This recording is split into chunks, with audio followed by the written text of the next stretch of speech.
నమస్కారం. ఆమె పేరులోనే స్వచ్ఛత ఉంది. జంతు ప్రీతి, సేవానిరతి, నటనా కీర్తి ఆమె స్వంతం.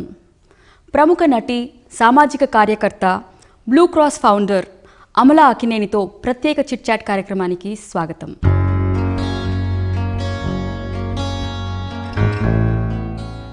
Hi Amala, thank you very much. ముందుగా మా వనిత టీవీ ప్రేక్షకుల ముందు మీ అంతరంగాన్ని ఆవిష్కరించేందుకు ఒప్పుకున్నందుకు, అండ్ ఆల్సో స్వచ్ఛ భారత్ అంబాసిడర్గా మీరు రాష్ట్రపతి ముందు ప్రసంగం చేశారు.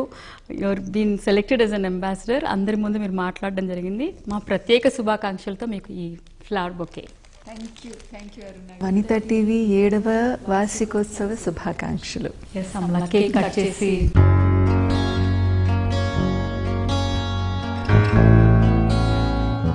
అమలా, ముందుగా మీరు రాష్ట్రపతి భవన్లో అందరి ముందు అనేక మంది దిగ్గజాలు ఉన్నారు. మీరు ప్రసంగించారు స్వచ్ఛ భారత్ అంబాసిడర్స్ తరఫున. అనుభవం ఎలా ఉంది మీకు? వెంకయ్యనాయుడు గారు ఇన్విటేషన్ ఇచ్చారు.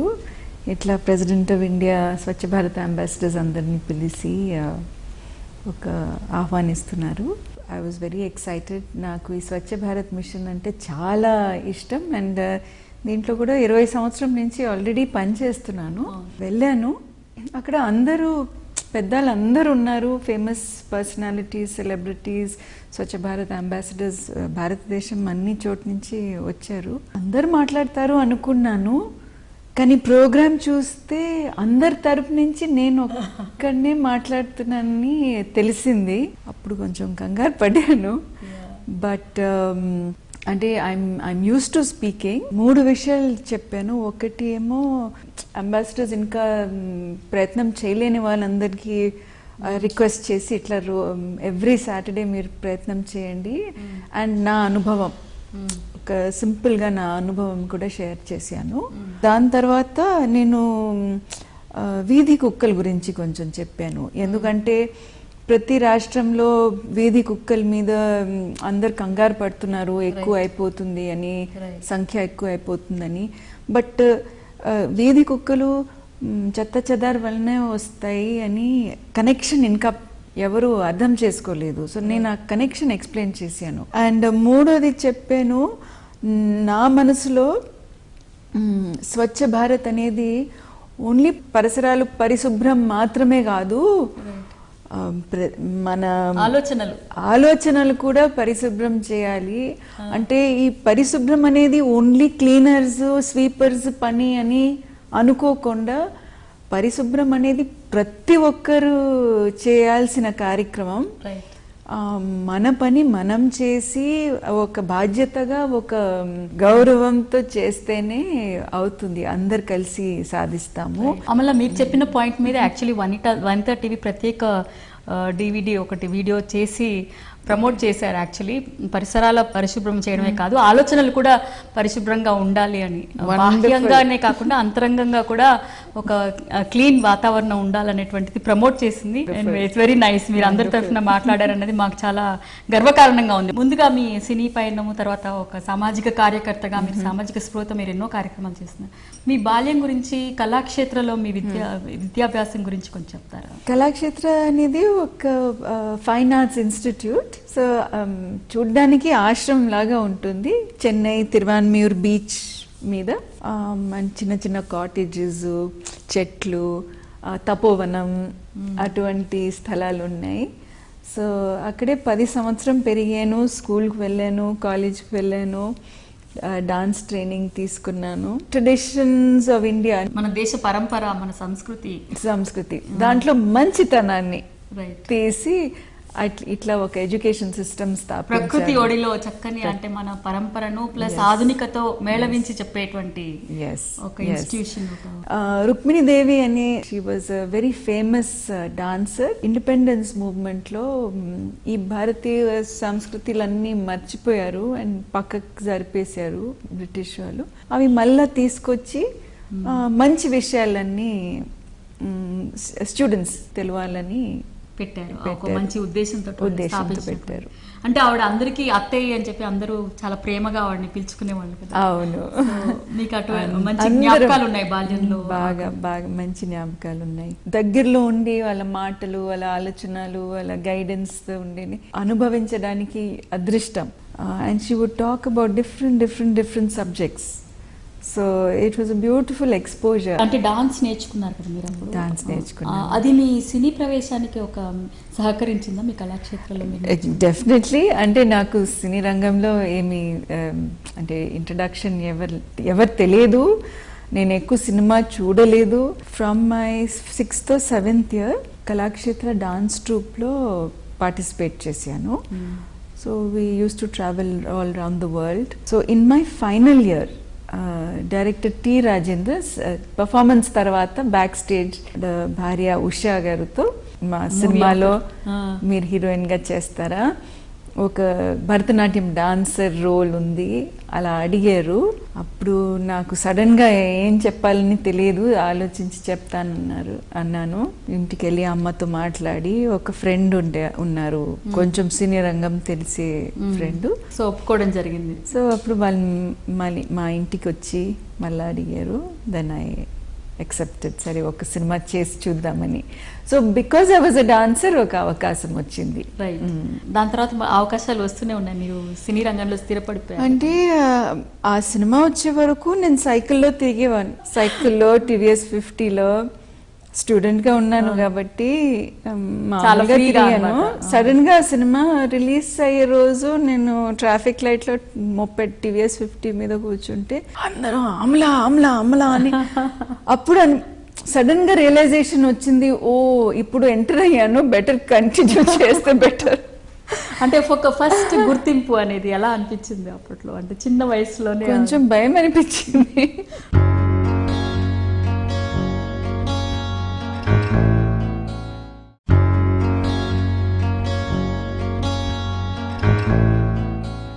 మొదట్లో వేసిన పాత్రలు శివ పిక్చర్ లో కూడా దట్ పెప్పీ లైవ్లీ గర్ల్ ఆ క్యారెక్టర్ చేశారు. తర్వాత కొన్ని సీరియస్ రోల్స్ కూడా చేయడం జరిగింది. అన్ని భాషల్లో దాదాపు చాలా భాషల్లో నటించారు మీరు సౌత్ ఇండియన్ లాంగ్వేజెస్. ఎలా ఉండింది అనుభవం సినీ అనుభవం? అంటే ఇట్ వాస్ వెరీ సాటిస్ఫైయింగ్. రకరకాల అనుభవాలు అండ్ డిఫరెంట్ కల్చరల్ ఎక్స్పీరియన్సెస్, అన్ని అనుభవాలు వాజ్ డిఫరెంట్. మీకు నచ్చిన పాత్రలు మీకు అంటే ఎటువంటి పాత్రలు చేయడం నచ్చేది ఆ రోజుల్లో? అంటే ఎక్కువ దాని గురించి మాట్లాడితే నాకు గుర్తులేదు, 25 సంవత్సరం అయింది గారు. But it was nice. Every experience was nice. మీరు చేసిన పుష్పక విమానం సినిమాలో మీ సైలెంట్ రోల్ కదా, అసలు డైలాగ్ లేదు, కళ్ళతోటి అసలు మొత్తం కథ అంతా చాలా ఆసక్తికరంగా ఉండేది. ఎలా అనిపించింది మీకు అంటే కమల్ హాసన్ గారితో చేయడం? అంటే ఆ రోజులో కూడా అది చాలా కొత్త రకమైన ఒక సినిమా. ఎలా చేస్తున్నారు అందరు అడిగేవారు. ఎవ్రీ సిచ్యువేషన్ మాట్లాడే లోపల ద సిచ్యువేషన్ చేంజ్ అయిపోతుంది. Right. So it was good fun. అని కమల్ హాసన్ గారితో ఫస్ట్ టైం కమల్ హాసన్ గారితో మీరు నాకు ఒకసారి చెప్పింది గుర్తు అమలా, అప్పుడు డాగ్ బైట్ ఉండి మీరు షేక్ హ్యాండ్. అవును, మా ఫ్రెండ్ కుక్క నన్ను కరిసింది, అంత వాసింది చెయ్యి అంతా. సో ఆయనకి షేక్ హ్యాండ్ ఇవ్వలేము. అంటే ఇది కళాక్షేత్ర నమస్కారం అంటున్నారు. అదే ఒక జోక్ అయిపోయింది సినిమా అంతా. శివ పిక్చర్ లో కూడా turning point in life I think, Nagarjuna గారితో యాక్ట్ చేయడం, హిట్ మూవీ. సో దాని గురించి దెన్ తర్వాత మీ వివాహం గురించి అంటే Shiva picture was very interesting to do because Ram Gopal Varma first cinema, Gopal Reddy cameraman, they were all trend setting. కొత్త ఒరవడి సృష్టించారు, కంప్లీట్లీ కొత్త. And it was Nagarjuna, Annapurna studios produced it. Cinema చేసేటప్పుడే నాకు అనిపించింది ఇది definitely this is very different. Trend setting movies అన్ని అవన్నీ పక్కకు పెట్టేసి ఒక రియల్ ఎలా చేస్తారు, ఒక రియల్ హాస్టల్ రూమ్ ఎలా ఉంటుంది, ఒక రియల్ క్లాస్ రూమ్ ఎలా ఉంటుంది అంటే the amount of naturality bringing into సినిమాని ట్రెండ్ సెట్టర్స్ ఫస్ట్ టైం అది. And slickness of telling camera angles, dialogues, situations ఎక్కువ చేసేటప్పుడు అన్ని అనిపించింది హౌ నైస్. రైట్.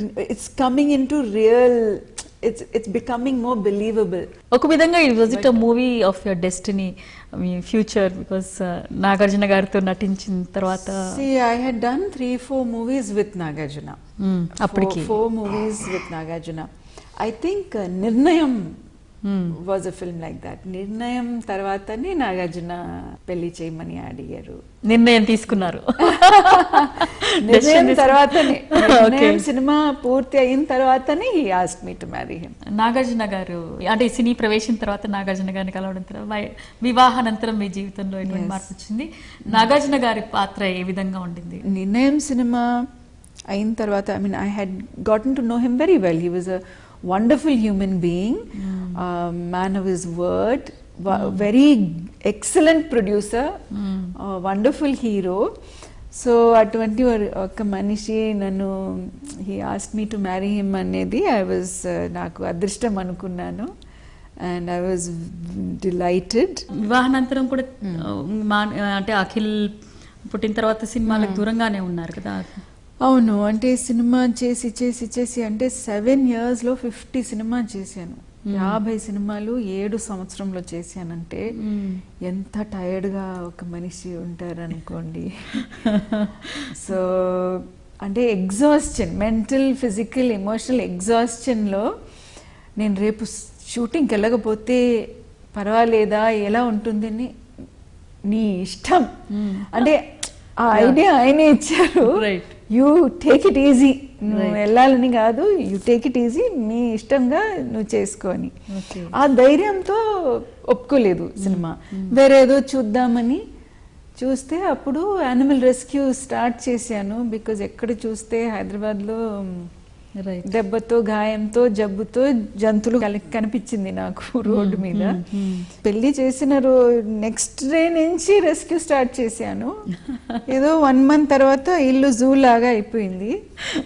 ఆయనేమో కొంచెం ఆర్గనైజ్డ్ గా చేస్తే బాగుంటుందని అప్పుడు blue cross of Hyderabad idea వచ్చింది, స్టార్ట్ చేశాను. అవును, ఇది చాలా బాగుంది. నాకు చిన్నప్పుడు ఏదో వెటనరీ డాక్టర్ అవ్వాలని కోరిక, ఆర్టిస్ట్ అయ్యాను. సరే ఇప్పుడు ఒక వెటనరీ హాస్పిటల్ స్టార్ట్ చేద్దామని స్టార్ట్ చేశాను. దాని తర్వాత అఖిల్ పుట్టాడు.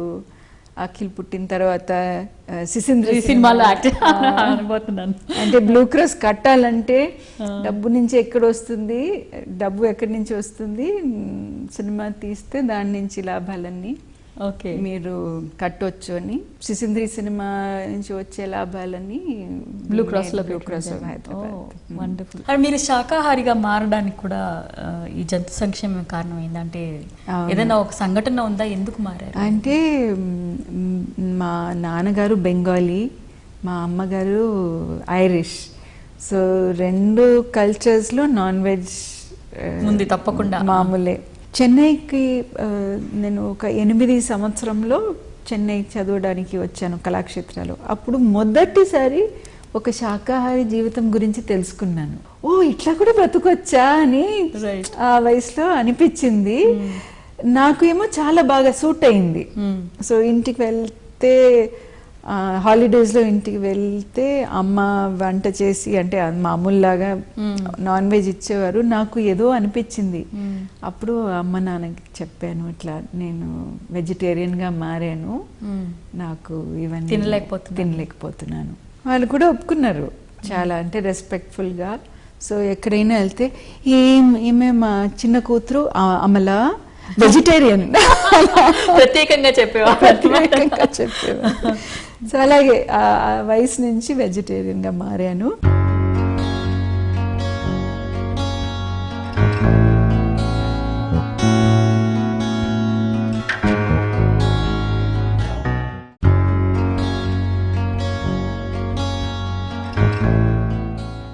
మీరు వరంగల్లో ఈ విడోస్ కి కూడా అంటే చాలా రీహాబిలిటేషన్ ప్రోగ్రామ్స్ కండక్ట్ చేయడం జరిగింది. దాని గురించి కొంచెం చిన్నగా.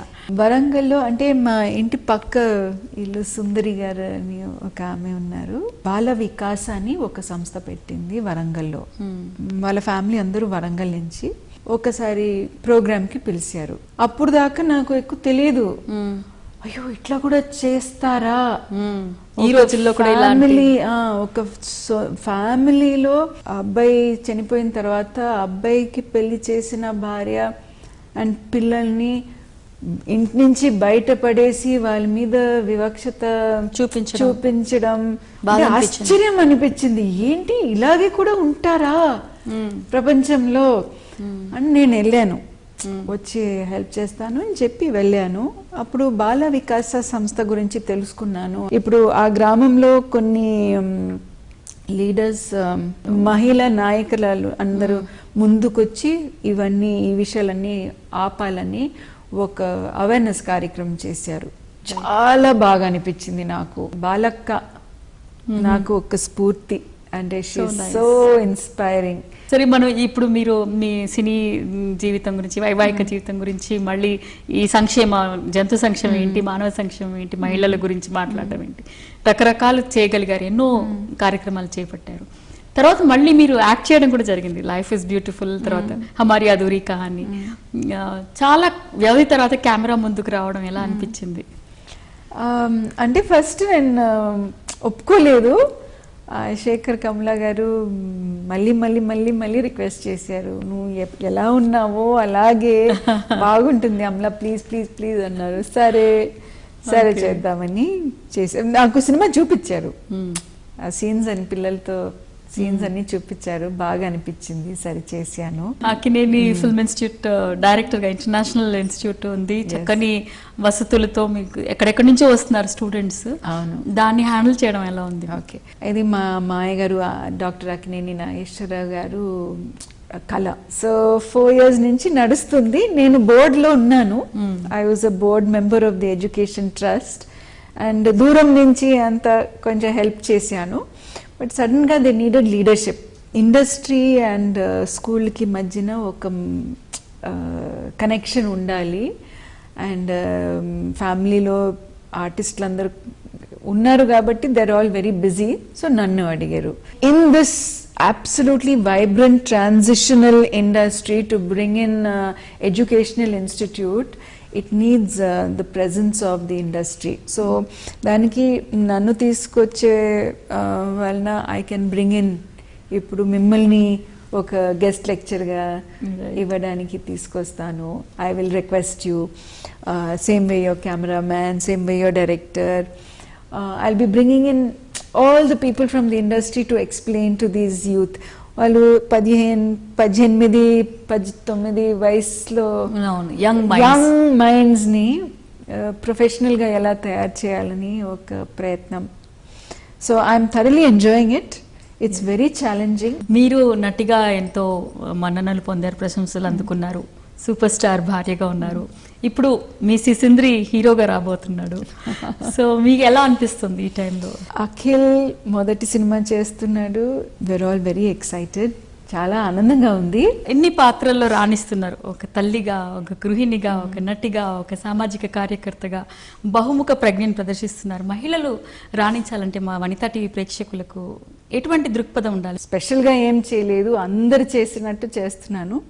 బట్ నాకు ఎక్కువ ఏం హెల్ప్ అయిందంటే మెడిటేషన్, విపాసన మెడిటేషన్. నేను రోజు గంట సేపు పొద్దున్న, గంట సేపు ఈవినింగ్ చేస్తాను. అండ్ ప్రతి సంవత్సరం ఒక 10 రోజు విపాసన మెడిటేషన్ సెంటర్కి వెళ్ళి ఒక 10 day రిట్రీట్ కొంచెం డీప్ ధ్యానం చేసి వస్తాను. దీనివల్ల మైండ్ కంట్రోల్ అండ్ మైండ్ శాంతంగా ఉంటుంది. దెన్ రెండోది అంటే ఇప్పుడు 25 years అయింది. యూ కెన్ ఇమాజిన్ కొంచెం వయసు అయ్యే వల్ల బాడీ శరీరంలో మార్పులు అనేది సహజంగా వస్తాయి. ఆ మార్పులో యోగా, కొంచెం ఎక్సర్సైజ్, యోగా చేసే వలన లోపల ఉన్న కాన్ఫిడెన్స్ కూడా వచ్చింది. So yoga and then Vipassana meditation. So and finally మన కుటుంబం, మనం మంచిది మాత్రం ఆలోచించకుండా నలుగురి గురించి, సమాజాన్ని గురించి ఆలోచిస్తే మన బాధలన్నీ చిన్నగా తెలుస్తుంది. ధ్యానం, దాన, సేవ, ఈ 3 చేస్తూ ఉంటే డెఫినెట్లీ ఏ స్ట్రెస్, ఏ బాధలు ఉంటే ఎదురు చూసేయగలం. చక్కని సందేశం ఇచ్చారు అమల గారు. Way you spoke about me జీవితాన్ని గురించి, మీ అనుభవాల గురించి, ముఖ్యంగా మీరు ఇచ్చిన సందేశం గురించి, దాంతో మహిళలు స్ఫూర్తి చెందుతారని, నిజంగా దే విల్ ఫైండ్ బ్యాలెన్స్, ఇంట బయట గెలుస్తారని, స్ఫూర్తిగా అందరికీ, నలుగురికి స్ఫూర్తిగా నిలిచి సమాజానికి తోడ్పడతారని ఆశిస్తున్నాం. Thank you very much. Thank you Aruna గారు.